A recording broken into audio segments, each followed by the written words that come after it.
Guys, pakicheck na rin nyo guys yung mga videos nyo doon. Baka di nyo alam na spam na pala kayo. Spam.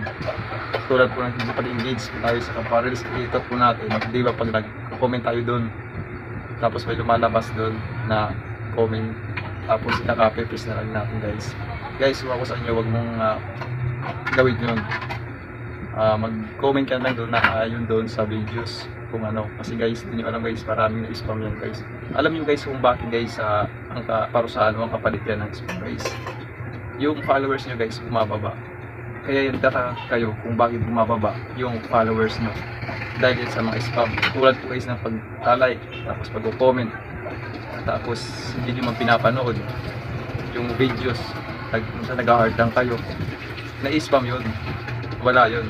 Kaya yung dashboard yun guys, bumababa yan. Kaya mas maganda guys, panoorin nyo muna yung videos bago mag-react. Yan kadalasan guys, yung marami.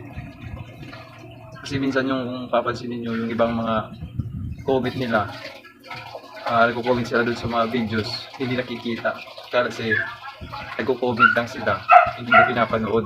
Yan ang na-spam guys. Kaya yung iba rin dyan, hindi nakikita yung mga comment nila. Kasi comment lang sila, hindi doon naayon sa videos nila. Kung ano doon sa videos nila, dapat yun ang gawin mo. Matugma doon yung comment mo.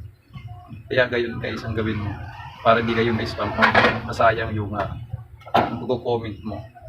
Tapos pag nanonood kayo guys ng videos, magkikipag-engage kayo sa Kaparels Creator nyo.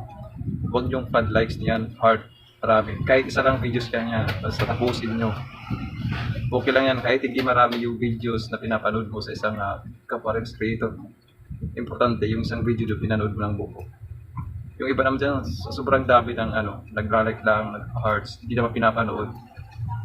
Kaya na-spam yan guys, kahit mag-follow ka dyan, wala yan, walang gamit yun. Mawawala pa rin yan.